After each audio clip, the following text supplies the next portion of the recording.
नमस्कार, मेरा नाम है मृत्युंजय और आप देख रहे हैं अमर उजाला। डोनाल्ड ट्रंप और एलन मस्क की दोस्ती क्या टूटने वाली है या यूं कहा जाए कि दोस्ती में खटास पड़ चुकी है। बरसों पुरानी दोस्ती टूटने की कगार पर है और बरसों पुरानी दुश्मनी दोस्ती बन चुकी है। ये चल क्या रहा है? दोस्ती दुश्मनी में और दुश्मनी दोस्ती में कैसे बदल रही है? ट्रंप और मस्क के रिश्ते कहां बिगड़ रहे हैं? वहीं सऊदी अरब और ईरान के रिश्ते कहां पर सुधर रहे हैं? कैसे सुधर रहे हैं? दोनों के बीच जो दोस्ती का हाथ बढ़ाया है उसके मायने क्या हैं? चलिए लगाते हैं दूरबीन और दूर की खबरों को पास से देखते हैं।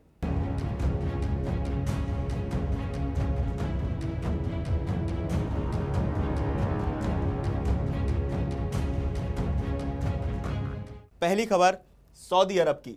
सऊदी ने ईरान की तरफ दोस्ती का हाथ बढ़ाया है। साल 2015 से जो सऊदी एयरलाइंस ईरान के लिए बंद कर दी गई थी उसे दोबारा खोल दिया गया है।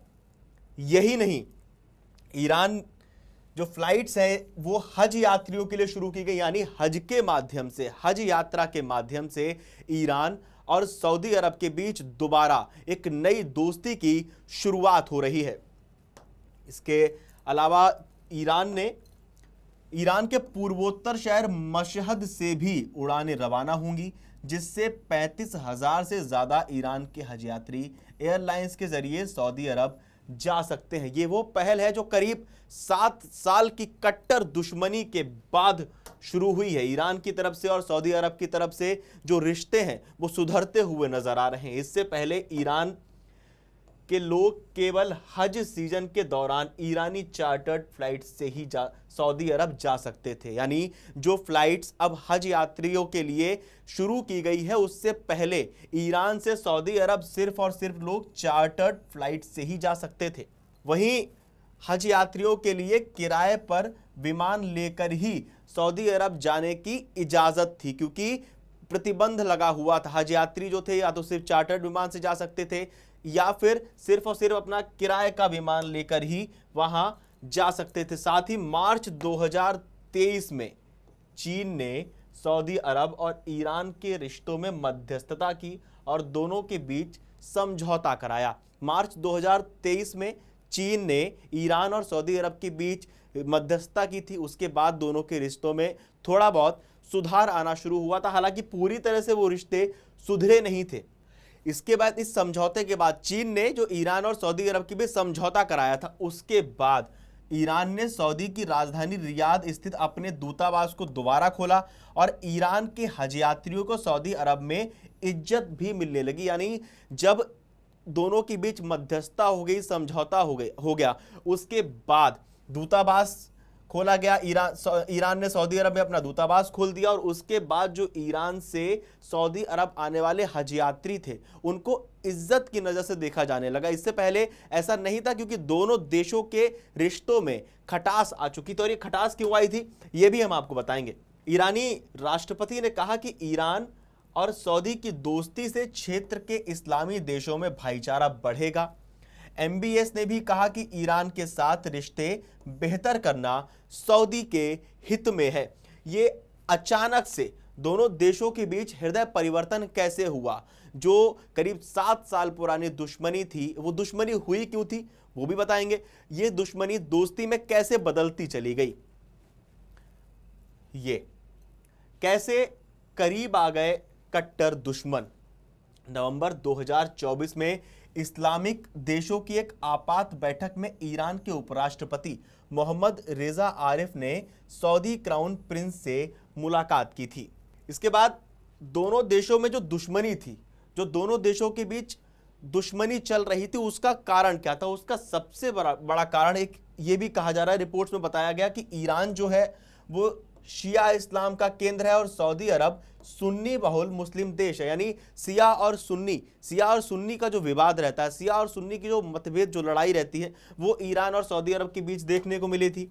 उसके बाद 2015 में, साल 2015 में हज के दौरान मची भगदड़ में 139 ईरानी हज यात्री मारे गए थे। साल 2015 में इस भगदड़ के बाद से ही ईरान और सऊदी अरब के रिश्ते बिगड़ते चले गए। उसके बाद साल 2023 में चीन ने मध्यस्थता करे और 2025 आते आते हज यात्रा के लिए फ्लाइट्स दोबारा सऊदी अरब ने ईरान के लिए शुरू कर दी हैं। और सिर्फ यही नहीं, 139 जो ईरानी हज यात्री इस भगदड़ में मारे गए थे 2015 में, उसके बाद ईरान ने अपने नागरिकों की मौत का जिम्मेदार सऊदी अरब की सरकार को ठहराया था।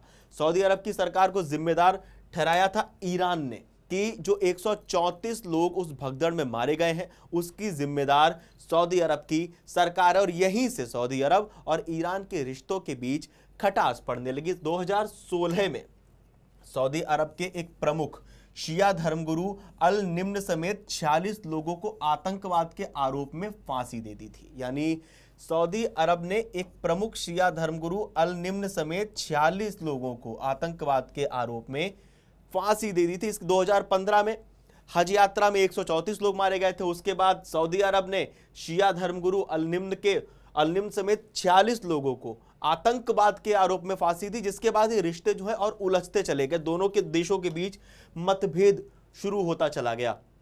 इसके बाद ये करीब 7 साल तक, जैसा हमने आपको बताया, 2015 में इसकी नींव पड़ी इस दुश्मनी की। उसके बाद करीब 7 साल तक इन दोनों के बीच कट्टर दुश्मनी रही। उसके बाद चीन ने मध्यस्थता की। चीन की मध्यस्थता के बाद अब 2025 आते आते तक दोनों देशों के बीच वापस से हज यात्रा के लिए फ्लाइट शुरू हो गई हैं। दोनों देशों में परस्पर संवाद हो रहा है। दोनों देशों के लोग कह रहे हैं कि चलिए ठीक है, हम दोनों अगर आपस में हो जाते हैं तो दूसरी जो इस्लामिक कंट्रीज हैं उनके लिए भी फायदे की बात है। तो हम आते हैं दूसरी खबर पर। दूसरी खबर है एलन मस्क और ट्रंप से जुड़ी हुई, जहां एक तरफ सऊदी अरब और ईरान के रिश्ते सुधर रहे हैं, वहीं क्या ये जो दोस्ती थी एलन मस्क और ट्रंप की, इसके बीच में दरार आ रही है।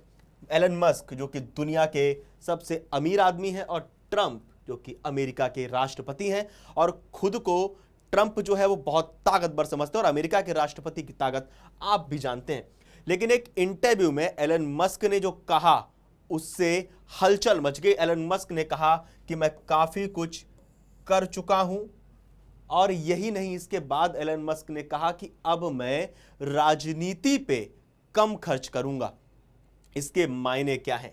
एलन मस्क जो कि ट्रंप का राइट हैंड कहे जाते हैं, मायने क्या है इसके, चलिए जानते हैं। रिपब्लिकन पार्टी के लिए ये कितना बड़ा झटका है।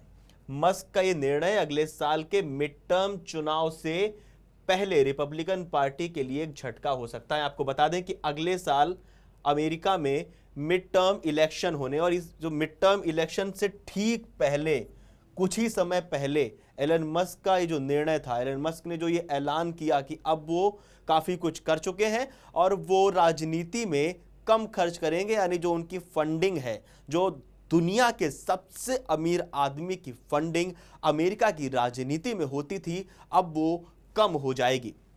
ये मस्क की राजनीति से हुए मोह भंग को भी दर्शाता है। क्या सवाल ये भी उठा, क्या अब मस्क का राजनीति से मोह भंग हो चुका है?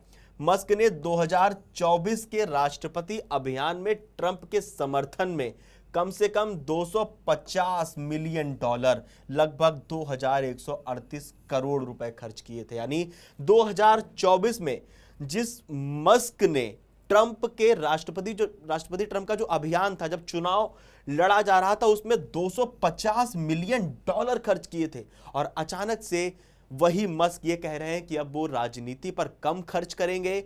अब वो अपने जो उनके प्रोजेक्ट्स है, टेस्ला हो गया, स्टारलिंक हो गया, उस पर ज्यादा फोकस करेंगे। और ये स्टेटमेंट कि अब हम बहुत कुछ कर चुके हैं, हम काफी कुछ कर चुके हैं। ट्रंप ने कहा, मस्क ने कहा था कि I think I have done enough. इसके बाद बात करते हैं कि ट्रंप की जो नई सरकार है, ट्रंप की जो नई सरकार बनी थी, उसमें ट्रंप ने एक नया डिपार्टमेंट DOGE यानी डिपार्टमेंट ऑफ गवर्नमेंट एफिशिएंसी बनाया था, और इस डिपार्टमेंट की जो जिम्मेदारी थी वो बड़े पैमाने पर एलन मस्क को सौंपी गई थी। इस डिपार्टमेंट की जो जिम्मेदारी थी वो एलन मस्क को सौंपी गई थी। इस डिपार्टमेंट में कई ऐसे फैसले लिए जो काफी विवादों में रहे, जिससे एलन मस्क लगातार विवादों में घिरते चले गए, एलन मस्क पे कई आरोप भी लगते चले गए। उसके बाद एलन मस्क का निर्णय लेना कि अब वो राजनीति में बहुत ज़्यादा इंटरफेयर नहीं करेंगे, अब बहुत ज़्यादा खर्चा नहीं करेंगे। काफ़ी कुछ वो कर चुके हैं। अब वो जो उनके प्रोजेक्ट्स हैं, जैसे ये टेस्ला हो गया, स्पेस एक्स हो गया, स्टारलिंक हो गया, इन प्रोजेक्ट्स पर एलन मस्क अब ज्यादा फोकस करेंगे। कुछ रिपोर्ट्स में यह भी दावा किया गया है कि ट्रंप और रिपब्लिकन पार्टी के साथ मस्क का रिश्ता अब भी बरकरार है, लेकिन वो अब अमेरिकी राजनीति में उतना पैसा और वक्त नहीं देना चाहते। उन्होंने साफ कह दिया है कि डीओजीई और वॉशिंगटन से अब वो सीमित जुड़ाव ही बनाए रखेंगे। अपना ज्यादातर समय टेस्ला, स्पेसएक्स और स्टारलिंक, जो कि उनके खुद के प्रोजेक्ट्स हैं, उन पर लगाएंगे। क्या लगता है आपको, क्या लगता है, क्या सच में एलन मस्क का राजनीति से मोह भंग हो चुका है, या डीओजीई जिसमें एलन मस्क को लेकर कई विवाद हुए, जो एलन मस्क के आने के बाद एक नया डिपार्टमेंट बनाया गया था ट्रंप सरकार में, उन विवादों के चलते एलन मस्क ने निर्णय लिया है, या फिर जो टेस्ला, लगातार टेस्ला से जुड़ी जो खबरें आप लोग देख रहे हैं, जो खबरें लगातार अमर उजाला भी आपको दिखा रहा है कि टेस्ला का किस तरह से विरोध हुआ था, किस तरह से अमेरिका में टेस्ला का विरोध हुआ था, स्पेस एक्स किस तरह से स्टारलिंक को वो और प्रमोट कर सकते हैं, स्पेस एक्स को किस तरह से वो प्रमोट कर सकते हैं। क्या इन रणनीतियों को, जो उनके प्रोजेक्ट्स हैं, उन पर फोकस करने के लिए एलन मस्क ने ये फैसला लिया है कि अब जो है एलन मस्क अपना पैसा, अपना समय और अपना दिमाग अपने खुद के प्रोजेक्ट्स पर ही ज्यादा लगाएंगे। आप लोगों को क्या लगता है एलन मस्क के फैसले पर, और एलन मस्क और डोनाल्ड ट्रंप की ये जो दोस्ती है, क्या इस दोस्ती पर इस निर्णय का असर दिखाई देगा? हालांकि कुछ रिपोर्ट्स में दावा किया गया है कि एलन मस्क और डोनाल्ड ट्रंप के रिश्ते बरकरार हैं, लेकिन जिस तरह का ट्रंप का नेचर है, जिस तरह के व्यवहार के लिए, जिस तरह के व्यक्तित्व के लिए ट्रंप जाने जाते हैं, क्या वो ये बर्दाश्त करेंगे कि एलन मस्क अब उनकी फंडिंग रोक दें? क्योंकि तो हमने देखा 2024 में किस तरह से कितना खर्च किया गया था, $250 मिलियन एलन मस्क ने ट्रंप के जो राष्ट्रपति अभियान था उसके समर्थन में खर्च किए थे। अब अचानक से जब अगले साल अमेरिका में मिड टर्म इलेक्शन होने वाला है, उससे पहले एलन मस्क का यह निर्णय कैसा साबित हो सकता है डोनाल्ड ट्रंप के लिए और खुद एलन मस्क के लिए? क्या सच में इस दोस्ती के बीच में दरार आ चुकी है? क्या कहना है आपका? क्या लगता है आपको इस खबर के बारे में, एलन मस्क और डोनाल्ड ट्रंप के बारे में? कमेंट करके बताएं। अब रुक करते हैं तीसरी खबर की ओर।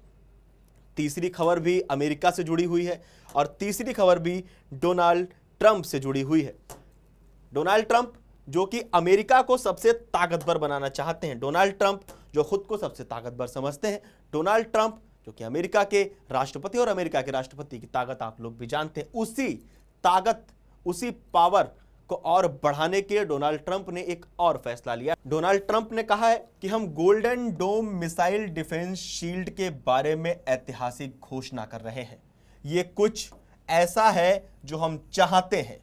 रोनाल्ड रीगन जो कि 40वें अमेरिकी राष्ट्रपति थे, उनका भी ये सपना था कि वे इसे कई साल पहले चाहते थे। ऐसा ट्रंप ने कहा कि रोनाल्ड रीगन जो कि अमेरिका के 40वें अमेरिकी राष्ट्रपति थे, वो ये चाहते थे कि वो भी ऐसा कर सके, लेकिन उनके पास तकनीक नहीं थी। यानी अमेरिका के जो 40वें राष्ट्रपति थे, वो जो करना चाहते थे, उनका सपना डोनाल्ड ट्रंप पूरा करने की ओर अग्रसर दिखाई दे रहे हैं।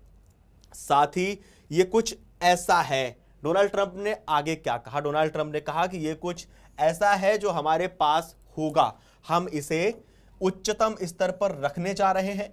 चुनाव प्रचार के दौरान मैंने अमेरिकी लोगों से वादा किया था कि मैं अपने देश को विदेशी मिसाइल हमले के खतरे से बचाने के लिए अत्याधुनिक मिसाइल डिफेंस शील्ड बनाऊंगा। हम आज यही कर रहे हैं। यानी डोनाल्ड ट्रंप ने कहा कि जब वो 2024 में चुनाव प्रचार कर रहे थे, उस चुनाव प्रचार के दौरान उन्होंने अमेरिका की जो आवाम है, अमेरिका की जो पब्लिक है, उससे वादा किया था कि वो अमेरिका को दूसरे देशों के मिसाइल अटैक से बचाएंगे, और उसी मिसाइल अटैक से बचाने के लिए, अमेरिका को और ताकतवर बनाने के लिए डोनाल्ड ट्रंप इस ये जो मिसाइल डिफेंस सिस्टम है इसकी ओर अग्रसर हुए, इस प्रोजेक्ट को बढ़ाना शुरू किया। आप जानें कि ये प्रोजेक्ट है क्या, मिसाइल डिफेंस सिस्टम है क्या।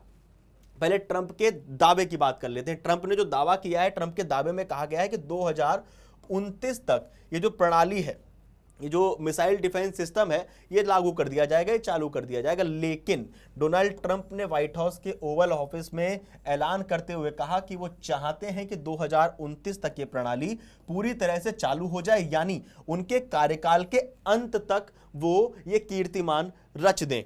हालांकि अमेरिकी रक्षा अधिकारियों का मानना है कि इतनी जटिल प्रणाली उस समय तक केवल प्रारंभिक रूप से कार्य करने के योग्य हो सकती है, यानी वो सिर्फ एक स्टार्टिंग हो सकती है, उसे आप प्रोफेशनल या फिर उसमें वो परिपक्वता उस तरह से वो काम नहीं कर सकती है जिस तरह से पूरी तरह से वो तैयार होकर काम कर सके। यानी उसकी सिर्फ शुरुआत हो सकती है, उसका ढांचा तैयार हो सकता है, उसकी टेस्टिंग की जा सकती है, लेकिन प्रॉपर 2029 तक उसे लॉन्च करना बहुत मुश्किल है, ऐसा अमेरिकी रक्षा अधिकारियों का कहना है। लेकिन ट्रंप का दावा है कि वो 2029 तक इस प्रणाली को लागू करके ही मानेंगे। इसके बाद चलिए बात करते हैं, ये गोल्डन डोम है क्या। गोल्डन डोम मिसाइल डिफेंस है क्या। गोल्डन डोम एक बहुस्तरीय रक्षा प्रणाली है जिसका उद्देश्य मिसाइलों को 4 अलग अलग चरणों में रोकना है। इसमें अंतरिक्ष में हथियार तैनात किए जाएंगे, मतलब अंतरिक्ष में इस प्रणाली से गोल्डन डोम टेक्निक जो है, इससे अंतरिक्ष में यानी स्पेस में हथियार तैनात किए जाएंगे जिससे मिसाइलों को उनकी उड़ान के किसी भी चरण में रोका जा सकेगा, चाहे वे अंतरिक्ष से ही क्यों ना दागी गई हो। यानी ये जो गोल्डन डोम योजना है, इससे अंतरिक्ष में हथियार तैनात किए जाएंगे और उनसे जो भी दूसरे देश अगर अमेरिका के ऊपर हथियार मिसाइल दागने की कोशिश करेंगे तो ये गोल्डन डोम हवा में ही, अंतरिक्ष में ही उसे खत्म कर देगा, और चाहे अंतरिक्ष से ही क्यों ना कोई मिसाइल दागी जाए, ये गोल्डन डोम उसे भी खत्म कर देगा। ये जो गोल्डन डोम परियोजना है, ये लॉन्च से पहले ही उन्हें नष्ट करना, यानी लॉन्च होने से पहले ही अगर कोई मिसाइल अमेरिका की ओर लॉन्च हो रही है तो उसे खत्म करना, उसके बाद उड़ान की शुरुआत में रोकना। अगर कोई मिसाइल अमेरिका की ओर आ रही है, वो अमेरिका की जद में अगर आ गई तो ये जो गोल्डन डोम है वो उड़ान की शुरुआत में ही उसे रोकने का काम कर सकती है। मध्य आकाश में मिसाइल को गिरा देना और मिडिल स्काई में उस मिसाइल को ध्वस्त कर देना, गिरा देना। इसके बाद लक्ष्य पर गिरने से ठीक पहले उस मिसाइल को खत्म कर देना, पूरी तरह से नष्ट कर देना, ये गोल्डन डोम योजना है। इससे अमेरिका और कितना ताकतवर बन सकता है, आप एक बार हमें कमेंट करके जरूर बताएं। आप लोगों को क्या लगता है, ट्रंप का ये जो नया फैसला है, जो ट्रंप अमेरिका को और ताकतवर बनाना चाहते हैं, जो गोल्डन डोम योजना है, इस पर आप क्या सोचते हैं, हमें जरूर बताएं। अमेरिका की ये ऐसी प्रणाली होगी जिसमें अंतरिक्ष में हथियार तैनात किए जाएंगे, जैसा हमने आपको भी बताया। विदेशी हमलों से बचाने के लिए अत्याधुनिक मिसाइल डिफेंस शील्ड है ये। इसके बाद अगर हम बात करें तो ये जो पूरा प्रोजेक्ट है, इसका नेतृत्व कौन करेगा। इस परियोजना की निगरानी के लिए ट्रंप ने जनरल माइकल ग्लेटलाइन को जिम्मेदारी सौंपी है। वे वर्तमान में स्पेस ऑपरेशन के उप प्रमुख हैं, यानी ट्रंप ने जिन्हें ये जिम्मेदारी दी है वे वर्तमान में स्पेस ऑपरेशंस के वाइस प्रेसिडेंट हैं, और वो जो उनका नाम है जनरल माइकल ग्लेटलाइन। इसके बाद अगर हम बात करें इस पूरे प्रोजेक्ट पर खर्चा कितना आएगा, क्योंकि हमने बात कर ली कि गोल्डन डोम है क्या, ट्रंप इसे कैसे लेके आएंगे, कैसे लॉन्च होगा, अब खर्चा कितना आएगा टोटल इस पे। तो पूरे गोल्डन डोम प्रोजेक्ट की लागत लगभग 175 अरब डॉलर है। यानी इस पूरे गोल्डन डोम प्रोजेक्ट पे जो खर्चा आ सकता है, जो खर्चा आने वाला है, उसकी लागत 175 अरब डॉलर है। सिर्फ अंतरिक्ष आधारित हिस्से की अनुमानित लागत 442 अरब डॉलर। अब बात कर लेते हैं कि इस पूरे प्रोजेक्ट पर, इस गोल्डन डोम प्रोजेक्ट पर कितनी लागत आने वाली है, कितना खर्च होने वाला है। हमने बात कर ली कि ट्रंप किस तरह से इसको लेके आ रहे हैं, इसका नेतृत्व कौन करेगा। अब सबसे जरूरी बात, इस पूरे प्रोजेक्ट पर कितना खर्चा होने वाला है।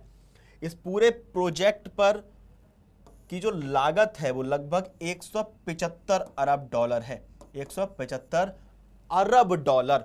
और वहीं सिर्फ अंतरिक्ष आधारित हिस्से की जो अनुमानित लागत है वो 542 542 अरब डॉलर, जो कि 20 सालों में है।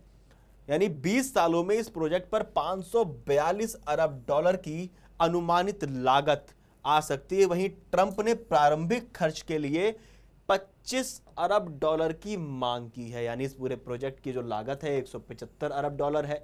20 सालों में इस पे करीब 542 अरब डॉलर का खर्चा हो सकता है। और ट्रंप ने इसकी जो प्रारंभिक खर्च की मांग की है वो की है 75 अरब डॉलर, जो कि उनके प्रस्तावित टैक्स बिल में भी शामिल किया गया है। क्या लग रहा है आपको, ये गोल्डन डोम कैसा प्रोजेक्ट बनकर सामने आ सकता है? ट्रंप की ये जो एक अमेरिका को और ताकतवर बनाने की पहल है, इस पर आपको क्या कहना है? इस पर आपको क्या लगता है? और वहीं हाँ, एक सबसे बड़ा पॉइंट ये कि चीन और रूस ने अंतरिक्ष में ऐसे सैटेलाइट तैनात कर दिए। सवाल ये उठता है कि ट्रंप ने अचानक गोल्डन डोम के बारे में क्यों सोचना शुरू कर दिया? क्यों ये गोल्डन डोम प्रणाली ऐसा लगने लगा ट्रंप को कि अमेरिका के लिए बहुत आवश्यक है? क्योंकि चीन और रूस ऐसा कर चुके हैं। चीन और रूस ने अंतरिक्ष में ऐसे सैटेलाइट तैनात कर दिए हैं जो अमेरिकी सैटेलाइट्स को निष्क्रिय कर सकते हैं।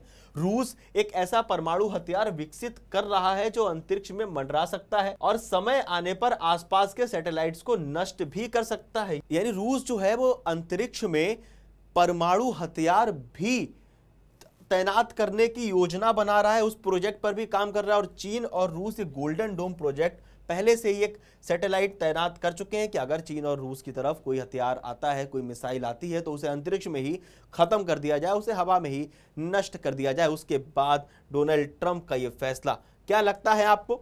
हमें कमेंट करके जरूर बताएं डोनाल्ड ट्रंप के इस फैसले पर। एलन मस्क और डोनाल्ड ट्रंप का जो गोल्डन डोम है उस पर आपका क्या कहना है? एलन मस्क से जो डोनाल्ड ट्रंप की बातें बिगड़ी हुई चल रही हैं, जो एलन मस्क ने ऐलान किया है कि अब वो राजनीति पर कम खर्च करेंगे, वहीं सऊदी अरब और ईरान के बीच जो रिश्ते सुधर रहे हैं उस पे आपका क्या कहना है? क्या लगता है आपको? हमें कमेंट करके बताएं। और देश और दुनिया की तमाम बड़ी खबरें जानने के लिए अमर उजाला देखते रहें।